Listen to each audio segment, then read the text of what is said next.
नाथ नारायण वासुदेवा। श्री कृष्ण गोविंद हरे मुरारे, हे नाथ नारायण वासुदेवा। श्री कृष्ण गोविंद हरे मुरारे, हे नाथ नारायण वासुदेवा। श्री कृष्ण गोविंद हरे मुरारे, हे नाथ नारायण वासुदेवा। हे नाथ नारायण वासुदेवा। अब आप समझ पा रहे हैं कि हम बुद्धि से भगवान को क्यों नहीं समझ सकते। वेद बता रहा है, अभी तो कई कारण बाकी हैं। क्या कहता है वेद? उसकी प्रेरणा से, देखिएगा, उसकी ही प्रेरणा से इंद्रिया मन बुद्धि अपना अपना कार्य करने में समर्थ होती हैं। अपना अपना कार्य करने में। आंख कान का काम नहीं कर सकती, कान आंख का काम नहीं कर सकता, नासिका आंख का काम नहीं कर सकती, रसना कान का काम नहीं कर सकता। हद हो गई। एक ही शरीर में है और सबको प्रकाशित परमात्मा कर रहा है, लेकिन सारी इंद्रियां अपना अपना कार्य करती हैं। और भगवान आंख से ध्यान दे सुन भी लेते हैं, खाली देखने का काम नहीं करते। भगवान एक इंद्रिय से ही सारे काम कर लेते हैं। हाँ, नहीं, हम तो नहीं कर पाते। क्यों? उसने प्रेरणा इंद्रियों को, मन बुद्धि को अपना अपना कार्य करने के समर्थ होते हैं। इंद्रिया मन बुद्धि प्रेरक ईश्वर को ग्रहण करने में सदा असमर्थ थे। और आप और हम लोग 24 घंटे बुद्धि लगाते रहे। अरे हमारी मूर्खता को हमें मिटाना होगा। हमने संसार को जाना है, क्योंकि संसार बुद्धि का विषय है, परमात्मा बुद्धि का विषय नहीं है। संसार बुद्धि को, ध्यान दो, संसार बुद्धि को प्रेरणा नहीं देता, इसलिए बुद्धि से संसार समझ आता है। लेकिन जो प्रेरणा दे रहा है, हम उसी को समझने लगे में बुद्धि लगा करके। बहुत से लोग, उनसे जब कहो ना कि कहते हैं हमने रामचरितमानस पढ़ी, मेरे को कुछ समझ आया? हाँ, क्यों नहीं समझ आया, हमने सब समझ लिया। हनुमान जी ने क्या किया, रावण ने क्या किया। मैंने कहा कैसे समझ लिया? बोले अपनी बुद्धि से समझ लिया। मैंने कहा धन्य हो प्रभु, आपके आगे बोलना बेकार है। हम मूर्ख हैं, आप ज्ञानी हो। आप सोचो, ऐसे ऐसे पागल देखे मैंने कि हमारी सांस के आखिरी सांस चल रहे थे, हम उन्हें गीता सुना रहे थे, हम रामायण सुना रहे थे। गधे जिन्हें हमें खुद का पता नहीं कि मैं कौन हूं, हम गीता रामायण उनको सुना रहे हैं अपनी बुद्धि से, अब बड़े खुश हो रहे हैं। इसलिए कहता हूं भैया, बुद्धि का विषय ही नहीं है परमात्मा।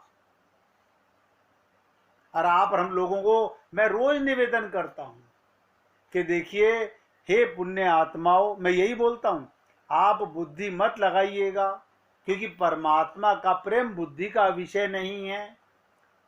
क्योंकि आपने संसार का प्रेम समझा है,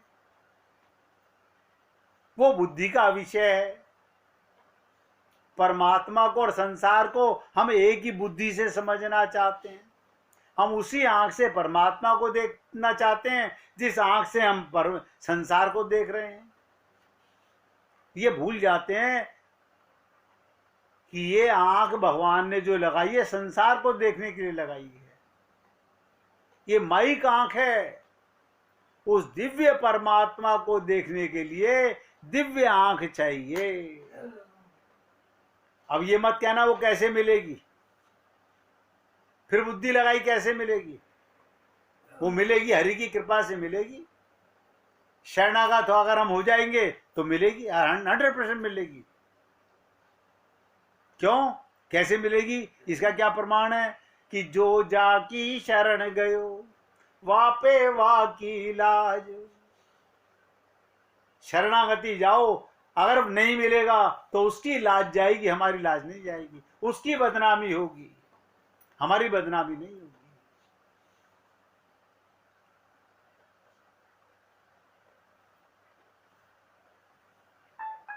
इसलिए आप लोगों से मैंने निवेदन किया कि भगवान को इंद्रिय मन बुद्धि से नहीं समझा जा सकता। अब आप बताइए कि कैसे समझोगे भगवान को। आपने संसार में कोई भी छोटी से चीज, छोटी चीज देखी हो, हाँ देखिए ना हमने, भगवान उससे भी छोटा है। अब बताओ कैसे समझोगे। आपने छोटे से छोटा जो कुछ भी संसार में देखा है उससे छोटा भगवान है। अब बताइएगा, आपने चींटी से छोटे भी जीव जंतु देख लिए होंगे, लेकिन कभी ये देखा उसके शरीर में परमात्मा बैठा हुआ है। तो आत्मा कितनी छोटी और परमात्मा कितना छोटा होगा। नहीं, अब ये बुद्धि नहीं काम कर रही हमारी, यानी अणु, अणु से भी अणु है। लगाओ बुद्धि, भगवान तो अणु से भी अणु हैं और विभू से विभू हैं। आपके बुद्धि में आपसे कोई पूछे सबसे बड़ा क्या, बस हमारी आखिरी ताकत है कि आकाश सबसे बड़ा है, आकाश सबसे बड़ा है। आप सोचिएगा, यही आकाश, यही पृथ्वी, यही जल, यही अग्नि, यही वायु भगवान के अंदर समा जाती है। अब भगवान बड़ा हुआ कि ये बड़ा, आकाश बड़ा हुआ। हाँ, ये बात तो आप ठीक कह रहे हैं। ये सिर्फ इसलिए बता रहा हूं कि इतने दिन हो गए हमें आपको ये समझते हुए कि भगवान बुद्धि का विषय नहीं है।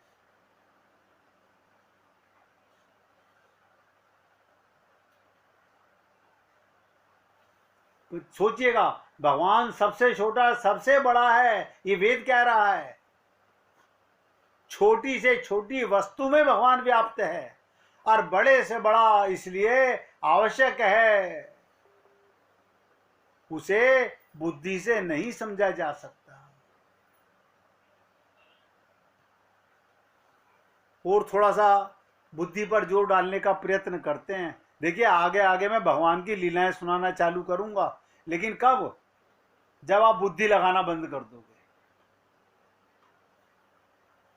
अभी तो ये बात इसलिए बताई जा रही है कि बुद्धि मत लगाओ। जब बुद्धि लगाना बंद हो जाएगा तो आपको भगवान के प्रेम की लीलाएं खूब सुनने को मिलेंगी, और वो ऐसा मन होगा जिसे नानक जी ने कहा, नाम खुमारी चढ़ी रहे दिन रैन।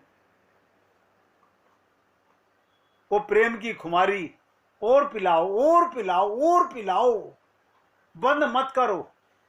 अभी तो हम बोर हो जाते हैं, भागवत में गए, अरे पैर सुन्न हो गए हमारे, कहते हैं 2 घंटे 3 घंटे में करेंगे, उन्होंने 4 घंटे लगा दिए। उसके बाद में आपको भगवान की लीलाओं में ऐसा मजा आना लगेगा कि खाना भूल जाओगे, परिवार भूल जाओगे, संसार विस्मरण में जाने लगेगा जितनी देर। लेकिन ये कब होगा, जब बुद्धि लगाना बंद करोगे।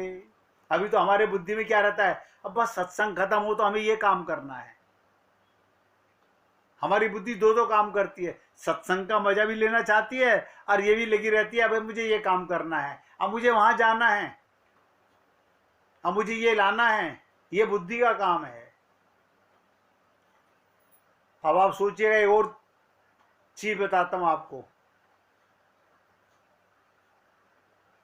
बीज में भी परमात्मा छिपा हुआ है। एक एक शब्द पे ध्यान दीजिएगा। बीज में भी परमात्मा और जड़ में भी परमात्मा समाया हुआ है। शाखाओं में परमात्मा, डालियों में परमात्मा, पत्तों में परमात्मा, फूलों में परमात्मा, रसों में भी परमात्मा, सब जगह कौन है? अरे बस अब मत बताओ, अब समझ आ गया, सब में वही व्याप्त है। भगवान ने इसीलिए कहा, ये शायद बुद्धि ना लगा करके किसी संत की बुद्धि से समझ लें और मान जाएं। क्या? कि वासुदेव सर्वम, सब कुछ मैं ही बना हूं।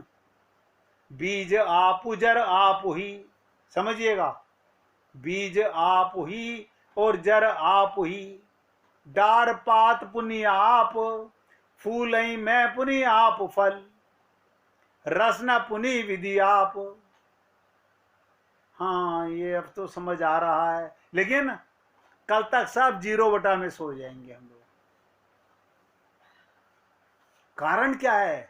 हम संसार का काम करते हैं। अरे तो करो ना, उस समय अपने को आत्मा मान के भगवान का काम कीजिए। भगवान ने लीला की और एक्टिंग की, ममता की, मोह आसक्ति की। ध्यान से सुनो, ममता मोह आसक्ति की एक्टिंग की भगवान ने, आप और वो नहीं कर पा रहे। केकई ने पूछा था, केकई राम को भरत से ज्यादा प्रेम करती थी, और केकई ने पूछा था कि राम तुम सच सच बताओ, क्या मैं तुमको वन में भेजना चाहती थी? क्या मैं तुमको वन में भेजना चाहती थी? राम मुस्कुराए, बोले इस बात को बुद्धि से मत समझो, सब कुछ जो हो रहा है वो मेरी लीला है। मैं कैसे बुद्धि पलट देता हूं। लोग कहते हैं मैंने अपनी बुद्धि से किया, मैंने अपनी बुद्धि से पैसा कमाया, आज मैंने ये कमाई कर ली, आज मैंने ये कमाई कर ली। हमने बहुत सुंदर लड़की देख के लड़के की शादी कर ली, हमने बहुत सुंदर लड़का देख के लड़की की शादी कर दी। ये सब बुद्धि के विषय हैं भाई, कुछ नहीं कर रहे, सब परमात्मा करा रहा है। आप करते होते तो कभी का कर चुके होते। इसलिए मैं तो, आप भक्त लोग हो, सत्संग में आते हो, परमात्मा को पाना चाहते हो, इसलिए निवेदन करता हूं। अब समझ गए? बीज में भी जड़ में भी परमात्मा स्वयं समाया हुआ है। शाखाओं में, डालियों में, पत्तों में, फूलों में, रस में। बताइए, एक परमात्मा सब में समाया हुआ है। इसी को कहा, हाँ ये तो जानते हैं हम, हरि व्यापक सर्वत्र समाना। फिर क्या खाक जानते हैं हम? आप बताइए, परमात्मा कान में भी है, आंख में भी है, प्रत्येक इंद्रिय के अंदर है। और जब परमात्मा इसमें से निकलेगा तो कण कण में से निकल जाएगा, ये शरीर जड़ हो जाएगा, मिट्टी का ढेला बन जाएगा।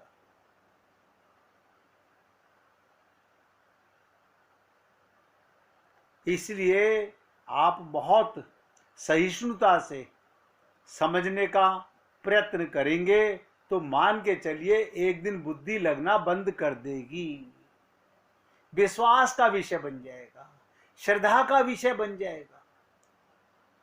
अब मैंने बहुत बार आप लोगों से निवेदन किया कि आपको परमात्मा 24 घंटे देख रहा है। आप ऐसे मत कहा करो, हमें बड़ा डर लगता है।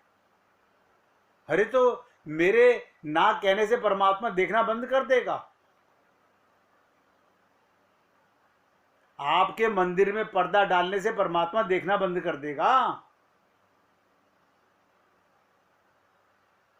आपके झूठ सच बोलने से परमात्मा देखना बंद कर देगा क्या? आपको लगता है मैं मुख से बोल रहा हूं, उसमें भूल जाते हो कि मुख के अंदर ये ताकत कौन दे रहा है? परमात्मा। अब परमात्मा को भूल के आप बोल सकते हो? नहीं बोल सकते।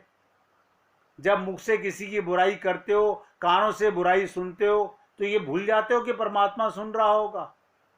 और फिर कहते हैं हमने कोई पाप नहीं किया संसार में। ये हम पापियों का हाल है।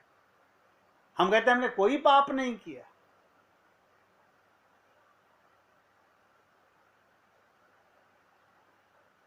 भगवान को भूलना पाप, नोट कर लो।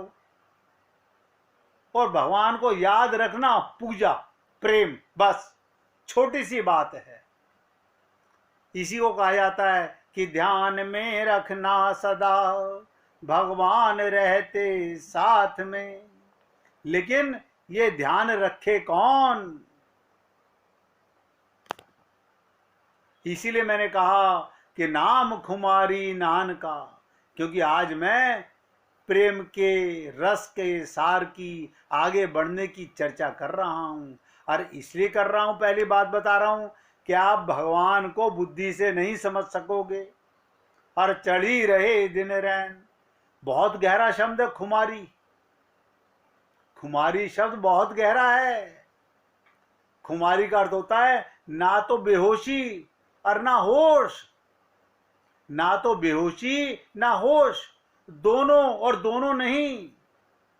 मजा भी आ रहा है और होश भी नहीं है।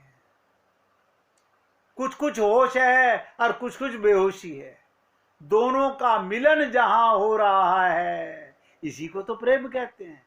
खुमारी ही तो प्रेम है। हाय राम, ऐसी खुमारी जिसमें संसार का विस्मरण हो जाए।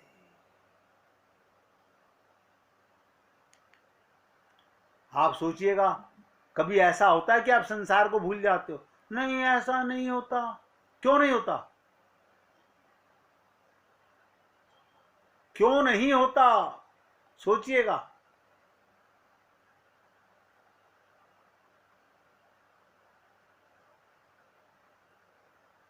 अब आगे कारण बताने से पहले, क्योंकि अब तक जो कारण बता चुका हूं वो अगर आप संभाल लोगे, अभी बहुत सारे कारण हैं कि हम बुद्धि से भगवान को नहीं जान सकते। अभी तो मैंने 4 कारण बताए हैं आपको। अब एक सुन लीजिए कथा। एक छोटा सा तालाब था। उस तालाब में 3 मछलियां थी। एक छोटा सा तालाब था, उस तालाब में 3 मछलियां थी। एक मछली का नाम था बुद्धि, दूसरी मछली का नाम था अर्धबुद्धि, और तीसरी मछली का नाम था अबुद्धि। 3 ही मछलियां थी छोटे से तालाब में। बड़ी शांति का उनका जीवन था। लेकिन एक दिन मछुआ, मछली पकड़ने वाला आदमी उस तालाब के पास पहुंच गया। उस तालाब में बड़ी चिंता छा गई। जब मछुआरा आया तो तालाब में चिंता छा गई, उदासी छा गई। मनुष्य जहां भी पहुंच जाता है वहां उदासी और चिंता छा जाती है। ध्यान दो, जहां बुद्धि जाएगी वहां उदासी, चिंता आएगी। मनुष्य जहां पहुंच जाता है वहां उदासी और चिंता छा जाती है। प्रकृति बड़ी शांत थी जब तक आदमी नहीं रहा होगा, और प्रकृति शायद फिर शांत हो जाएगी जिस दिन आदमी बुद्धि लगाना बंद कर देगा। लेकिन आदमी पूरे उपाय कर रहा है, जल्दी वो शांति का दिन आ जाए। उस तालाब में भी वैसी शांति छा गई मछली को देख करके। बुद्धि नाम की मछली ने सोचा क्या करना चाहिए। छोटा सा तालाब था, मछुए के पास तो जाल है, बचना बड़ा मुश्किल है। उस मछली ने एक उपाय किया। वो बुद्धि नाम की मछली छलांग लगाकर मछुए के पैर के पास जा गिरी। बहुत गहराई से सुनिएगा। कहां जाके गिरी? पैर के पास जा गिरी। मछुआ बड़ा हैरान हुआ कि मछली और खुद अपने आप मछुए के पास आ गई।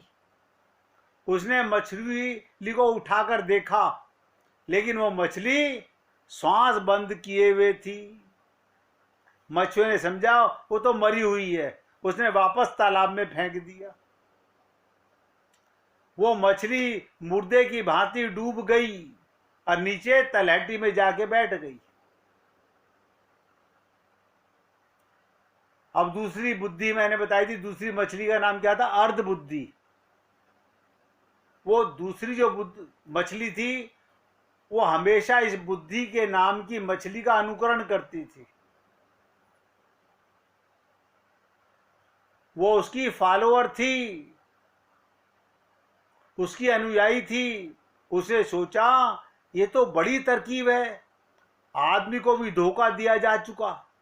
उसने भी छलांग लगाई और वो भी जाकर मछुए के पैर के पास गिर पड़ी। मछुआ तो चकित रह गया, आज क्या हो रहा है? मछलियों को खुद छलांग लगाकर आ रही हैं। मछली को उठाकर देखा, उसके भी श्वास अंदर से जिंदा थी, बाहर एक्टिंग कर रही थी। उसने भी अपने श्वासों को रोक लिया। क्यों? वो अपनी उसकी अनुयायी थी। जैसे आप और हम लोग गुरु के अनुयायी नहीं होते, तो कहते हैं अनुयायियों को कभी पता नहीं रहता कि महावीर ने क्या किया, बुद्ध ने क्या किया। हम लोग तो गया जी के जैसे क्या बोध गया में जाकर के, जहां बोध वृक्ष है उसके नीचे बैठ के तपस्या कर रहे हैं। बोध गया में जाके बैठ के तपस्या कर रहे हैं, हम समझ ही नहीं पा रहे।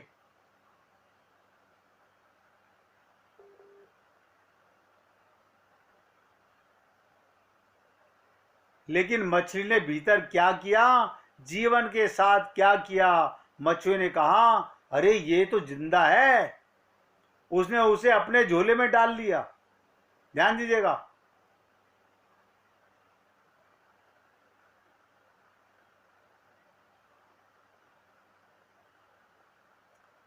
मछली ने छलांग लगाई, ये तो दिखाई पड़ गया, लेकिन मछली ने भीतर क्या किया, जीवन के साथ क्या किया? मछुए ने कहा अरे ये तो जिंदा है, उसने उसे झोले में डाल लिया।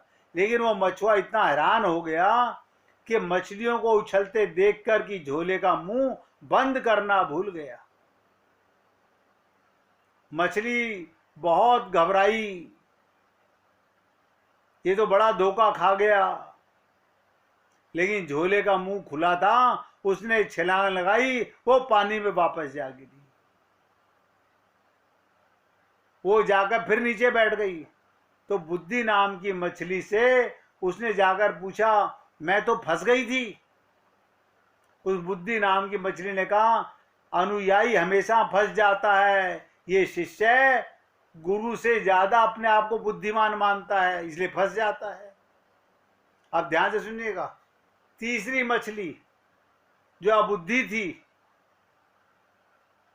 वो अनुयायी की भी अनुयायी थी, फॉलोअर की फॉलोअर थी। उसने अर्धबुद्धि को उचकते हुए देखा था, उसने भी छलांग लगाई, मछुए के पैर में जा गिरी। मछुआ हैरान हो गया, ऐसा तो कभी सुना भी नहीं। उसने मछली अब देखी भी नहीं, उठाकर उसे श्वास भी चल रही थी, झोले के अंदर डाली और झोले का मुंह भी बंद कर लिया। वो तीसरी मछली वापस नहीं लौट सकी।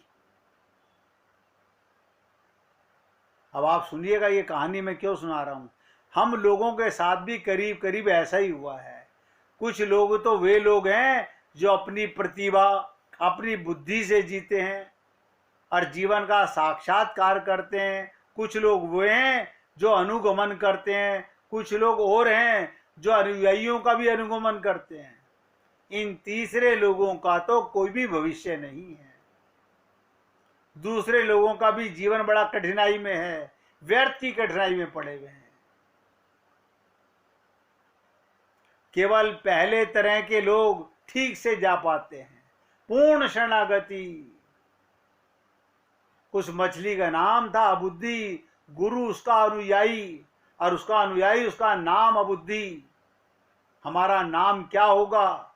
हमारे गुरुओं को तो हजारों साल हो चुके, उनके अनुयायी उनके अनुयायी उनके अनुयायी, आप सोचिएगा हजारों पीढ़ियों से गुरु के गुरु चले आ रहे हैं। आप हम लोग कभी समझ ही नहीं पाए। लोग बात करते हैं हम अपने वंश की रक्षा कर रहे हैं। अरे ये कब पता चलेगा मैं परमात्मा का अंश हूं। मेरा वंशी और मेरा अंशी तो परमात्मा है।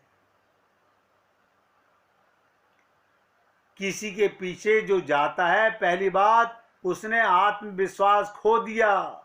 दूसरे का विश्वास केवल वही करता है जिसे स्वयं पर विश्वास नहीं है, जिसे आत्मा पे विश्वास नहीं है।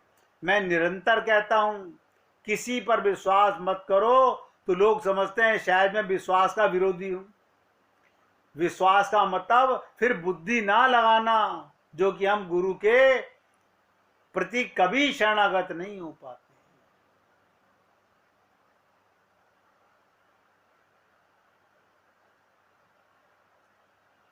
इसलिए अपनी बुद्धि पर कभी विश्वास मत करो। अनंत जन्मों से इसने ही हमको डुबोया है और आगे भी हमको यही डुबोने वाली है। आज का सत्संग यहाँ विराम दे रहा हूँ। कल फिर आपके साथ, अभी बहुत लंबी चर्चा है प्रभु प्रेम की, प्रयत्न करेंगे आगे बढ़ने का। अब गाइएगा। रघुपति राघव राजा राम, पतित पावन सीताराम। रघुपति राघव राजा राम, पतित पावन सीताराम। सीताराम सीताराम, भज प्यारे मन सीताराम।